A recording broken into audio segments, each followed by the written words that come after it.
What's up everybody, Devin Patterson here, Bluetail Bowhunters. If you're clicking on this, obviously you know about Bluetail Bowhunters or you're just learning about Bluetail Bowhunters. This is going to be our first video on YouTube. I've been wanting to do this for a little while, kind of put a face to the names, if you will, or the voices behind the podcast. So if you haven't checked out the Bluetail Bowhunters podcast, we're on Spotify and Apple. Give us a check out, give us a listen, give us a review, let us know what you think. We don't know shit about hunting, but we're having fun with it, we're learning a lot, and we love talking about it and having that camaraderie. So wanted to start a YouTube, eventually maybe work our way up to filming hunts. Again, we suck at hunting, so we got to learn how to do that first before we start packing in a camera. So what better way than to do kind of gear reviews, break down our setups, and just kind of let you guys know. I get people pretty often will ask me about a certain thing that I've talked about on the podcast. So hopefully this kind of gear review series kind of will answer some of those questions, and then maybe help you guys out if anybody's having the same issues that we were, or that we're working out and that we found a product that maybe we like to help with that. So for this season, I'll try to speak this a little bit closer. For this season, again, I'm Devin Patterson. Clint Lawrence and Tyler Poland are the other two hosts on the Bluetail Bowhunters podcast. I'm hoping to get them to do one of these reviews each, kind of talking about that. But we're also doing later tonight, it's 12 a.m., but later tonight, me, Poland, and another buddy of ours are going to record a podcast about gear and kind of some tactics and stuff that we're looking forward to for this season. So regardless, hopefully I can get those two to do a similar review. Their setups are a little bit different, so kind of cover more of a wide range. So, and as you notice, I'm in my garage with my badass 85 Toyota. The reason is because it is 12:20 a.m. The family's all inside sleeping, so I apologize if the sound quality is not the best, but it is what it is. We're working with what we can. So I guess we'll just dive right into this. So for this year, and same as last year and the year, so this will be my third season shooting this bow. It's a Mathews Vertix, I bought it brand new, and honestly, a long time ago when I started hunting, my brother sold me a Mathews and kind of just stuck with them. But now that I'm older and can appreciate more, different products, I have reached out other than Mathews. I've shot a couple different bows. In fact, more recently, I've shot in Athens. One of Athens' new bows there at Smith Archery in Effingham, and I loved it. But man, there's just something about this Vertix. Super smooth, super quiet. Just honestly, I've never been more comfortable in my bow than I am this season, and a lot of that is thanks to Tyler Smith. He tuned it up, and it honestly, I'm not just saying that just to promote him or anything, but honestly, I've never been shooting this well. So I've got the Vertix. I'm a 29.5 inch draw length, and I'm shooting 65 pound mods. I don't know what I'm actually pulling, but there's a reason behind that. I was at 75 2 years ago, and there was nothing wrong with it. I had no trouble doing that, but I went and shot. I was getting it worked on after that first season, getting new strings on it, and I was at the bow shop, a different bow shop, and I shot the same Vertix with 65 pound mods, and it was a lot smoother of a draw, and I didn't notice hardly any difference in arrow speed. So I said, why not?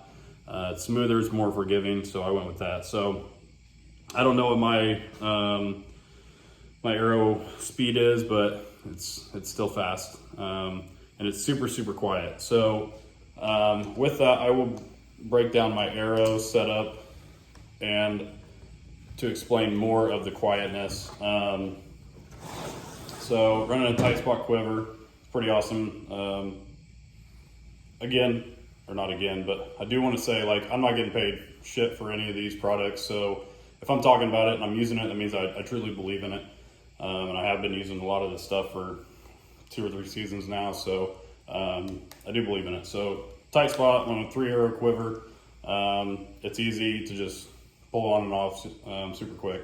So I am running the Goldtip Kinetic Pierce Platinum's 250 spine. The reason I went with such a high spine, or low spine, whichever you want to talk about, or say, is because I was shooting those 75-pound mods first, and I really needed a stiff arrow. And awesome results from it. Put the original setup, I put an arrow through a coyote's skull all the way out the back. Penetration is just stupid wicked with this stuff, with my cut-on contact. So, and I've talked about this on the podcast previously, but my first season I had a different bow, but I also had a different arrow setup, and I was running just 100 grain Rage. It's actually right here.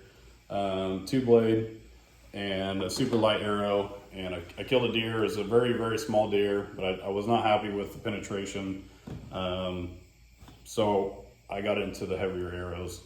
Now, I will say I've gone a little bit overboard, and we've talked about this on the podcast with Tyler Smith. He kind of opposes me, but I have a 55 grain insert from Easton, insert outsert, and then I actually run 250 grains in my head. So I can explain that as well. I was shooting 150 grain.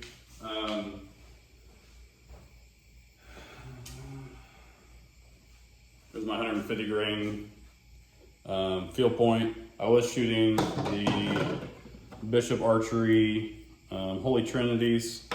Super wicked head. I love it. I still really do enjoy it. What sucks about me is I'm not very organized, and I ended up losing 2, and I make really dumb decisions. I lost one by putting it on the top of my car. Another one I lost by shooting at a coyote at like 70 yards, totally whiffed, and lost my arrow. So I switched to those. Those are 150 grains, and had really good results with those, other than losing those 2. So then that took me down to 1 head, and then last year I bought the Iron Will Wide 150s, and they're the Vented. It was before it came out with the solids. So also have to talk about that, but I'll get to that in just a second.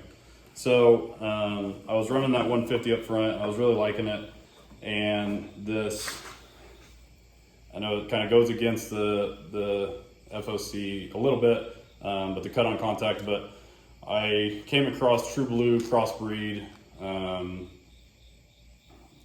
broadheads, basically. It's mechanical, expandable broadhead, but it feeds into the arrow as such. So you have a band, and it keeps those blades, and it has that cut. But then you can also, I apologize if this is hard to see. Again, I'm in my garage. But then you put your cut-on contact head up top, so you have that weight. You have the FOC, you have the cut-on contact, but then you also have the mechanical. So the good thing about it is if it doesn't open up like it should, it doesn't really matter, because you still have your main cut-on contact. So I came across these, and I like the idea, and like, why not? I like to mess around with a lot of different things, change my setups just to see what's going on. Honestly, 150 grain or head, the 55 grains, and then the heavier arrow. I know that's overkill already for whitetail. So I felt comfortable trying this out and having confidence that it was going to work and still do what I need to do. If you listen to the podcast, I talked about headshotting a deer last year, and I think directly was because of these. The problem I had with them is I had the band down in grooves in the blades where it comes from the factory saying that that's where it needs to be for the deployment. Well, it was too weak, and as soon as I shot, those blades opened, and it was flying with the open blades. So it sounded like a helicopter, and the doe was able to duck my arrow so quickly and so efficiently that she started turning back and she got shot in the head. So it worked. I guess I can say that these were the reason I killed that deer. I don't know where the shot would have been had she ducked a little bit later. So you just never know. It worked out. But I started messing around with them, and I moved the band up higher on the blades and was actually able to get the correct flight out of them, and they didn't open until they hit the target. So it's one more thing to go wrong. I get it. But I enjoyed playing with that stuff. So to target, because now I have the 150 head and now the 100 grain addition, then I went to the 250 field point to sight those in. And I noticed when I did that, I was in a super small like shower room of a locker room where I shoot sometimes at night, and I noticed a significant decrease in noise from my bow when I shot with the extra 100 grains. Obviously, you will. But it was so much that I decided to stick with that. And honestly, my arrows are flying really good. They've been paper tuned. I even paper tuned them all the way out to about in between 10 and 15 feet, which is your longer area of your paper tune. And they're still bullet holes. Again, I've never been so confident. They're shooting really well. So I get it's overkill. I'm right at about 620 grains total for my arrow. I get that's overkill, but my bow's shooting fantastic with them. I'm very accurate, more accurate than I've been, at least. Not very accurate, but more than I have been. And I'm still hitting my spots out to 60 yards at least. Haven't really ventured out too much farther than that because I've been on night shift and it's hard to find time sometimes whenever the sun's up in the few hours I do have. So, but I'm hitting out to 60, so I'm super confident. And I'm less worried about a deer moving because my bow is quieter. So that moves me to the iron wills though. Talking about noise and being quiet, the wide iron wills with the cutout are, from my experience, the opposite of quiet. I really love this head. I shot my first doe last year. I shot without the crossbreeds and just had the iron will wide, and everything I could have asked for as far as penetration. Cutting diameter is huge for a fixed blade. Flight is great, but it's just super loud because it's vented. Shortly after I bought these, they came out with the solids, and I really wish I would have known that and known that there would have been a noise decrease with that, because I would have held off and got those. But I still love this head. It's still awesome. Like I said, it flies good, penetrates awesome, and has that huge cutting diameter, and they're pretty easy to sharpen. I haven't mastered it yet. It's just putting the time in, but took them down to Tyler Smith again, and he had a buddy that was able to sharpen them pretty good. They're still not right where I need them to be or would like them to be, but they're still sharp. I mean, there's blood on my box because I've cut myself a little bit before. So might be some critters outside. So then I'll break down the release. I was shooting this Surefire or Truefire or whatever, just regular wrist release, and I liked it. It's good. I was down at Smith Archery again, and I picked up a Stan Perfex thumb release, and Tyler said, do not shoot that because you're gonna buy it. And of course I shot it, and I'm like, I'm not spending that much money on a release because I'll probably lose it. So a couple days later I ordered it. Honestly, I couldn't believe how much more natural it felt. I got to really thinking, I felt like a lot of the shots that I do kind of miss are because when I draw back, when you think about it, if you just raise your hands up, your hands kind of turn in a little bit, just naturally, right? So if you try to go thumbs up while you raise your hands, it kind of creates an unnatural twist.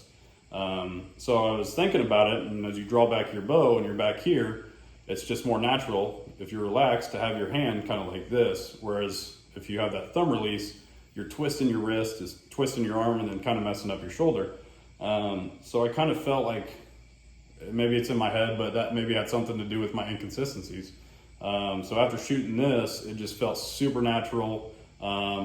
It got rid of a lot of target panic that I did have because it's such a light trigger. You know, you got to make sure you know you're on and you're ready to start pulling before you do.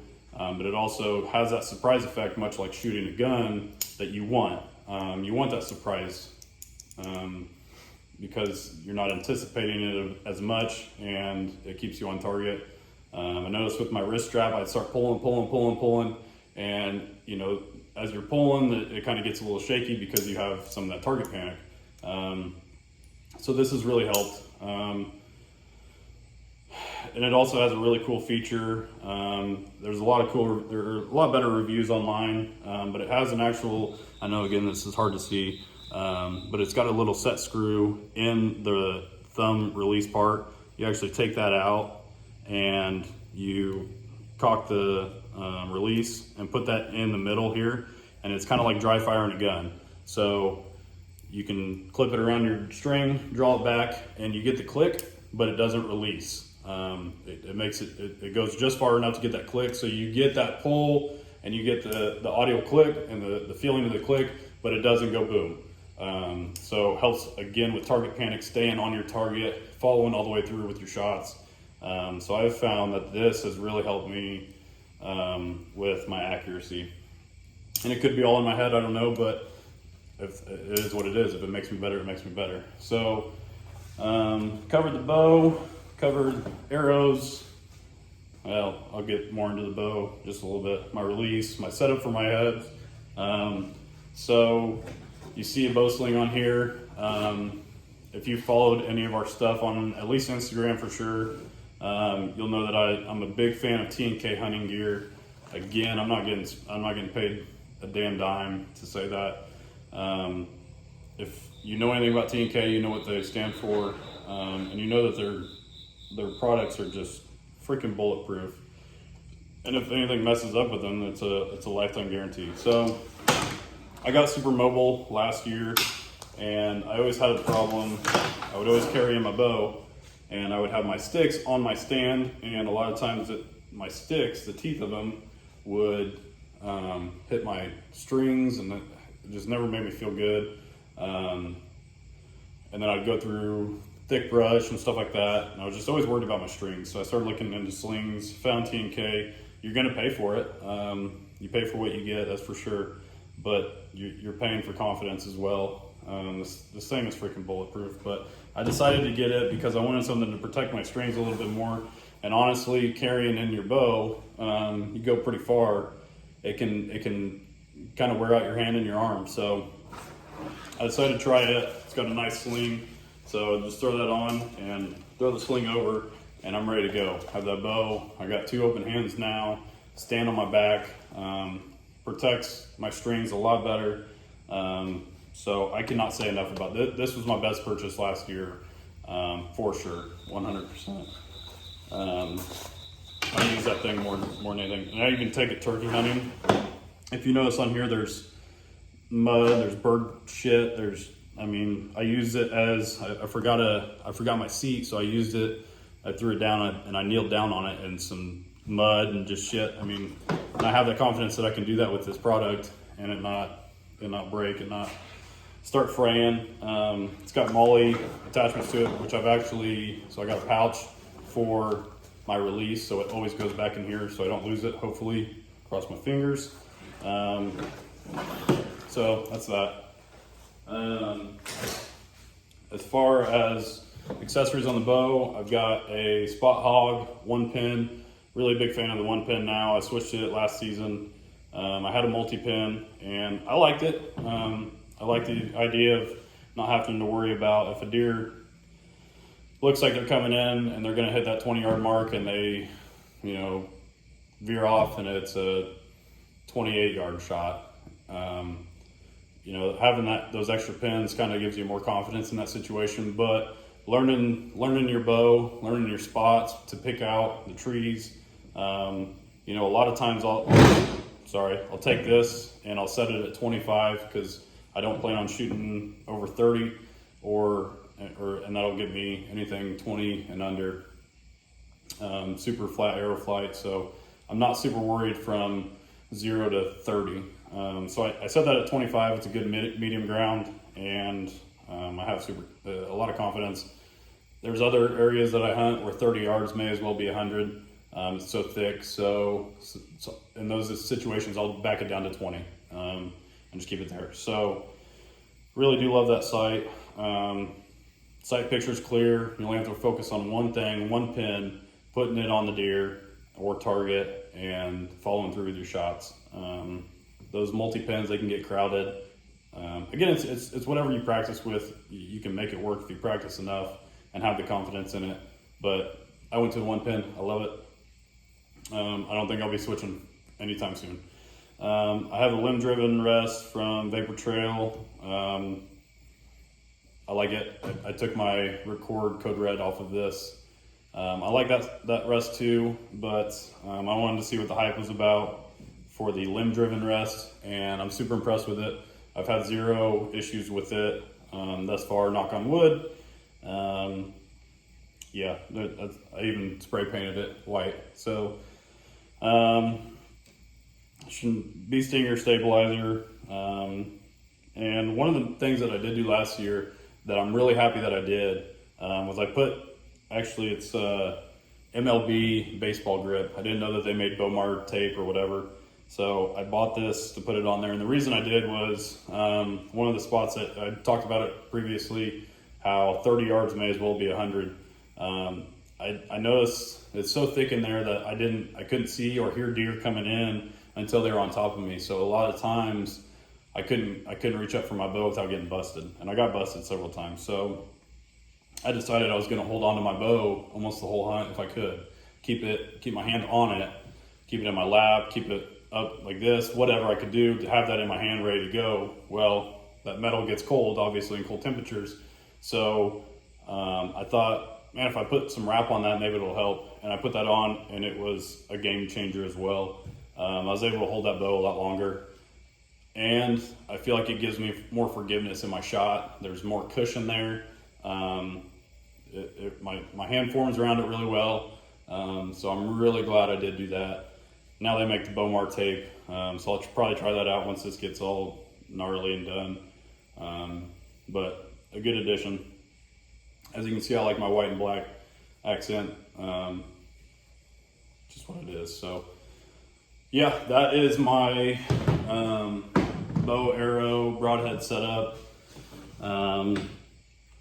We can dive in deeper in other videos as far as, I talked about getting mobile last season. Talked about my setup with that, and there's actually going to be some pretty big changes this year with that. Just briefly, I was all hang and bang last year. I was kind of opposed to the whole tree saddle thing, thought it was kind of silly. And actually one of the guys that's coming over right now to talk about gear really talked it up and told me at least try it. And if you listen to the podcast we did with Tyler Smith, I talk about how I've never really felt comfortable standing in a tree and shooting. So my buddy let me borrow his saddle, and I set it up outside, target shot, loved it. So I'm going to be hunting with that a lot this year. It's more comfortable for me. It's more confidence in my shot when I'm up in a tree. I'm always tied off to something. There's always that pressure. So I don't have to worry about that. I can just worry about the shot. And it's a more natural form of your body as far as shooting. But I'm not smart enough to tell you why. There's plenty of other podcasts or videos that talk about angles of your hips and stuff like that while you're in a saddle opposed to a tree stand. But yeah, gonna step in the saddle game this year, see how that goes. And that's actually starting. It's Wednesday night right now. Wednesday morning.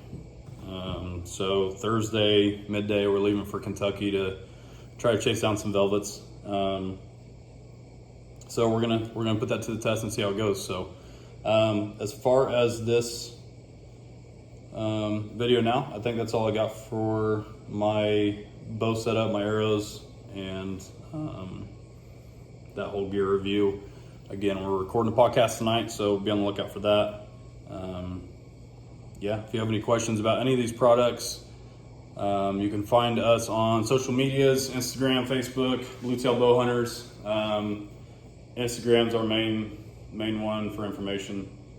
So get on there, message me, shoot me a DM, ask about any of these products. Again, I'm not getting paid by any of these companies to promote any of this stuff. This is all stuff that I've learned the hard way, learned the good way, that works for me, and I have super high confidence, or I wouldn't be using it. So yeah, if you have any questions, hit me up. Go check out the Bluetail Bowhunters podcast on Spotify and Apple.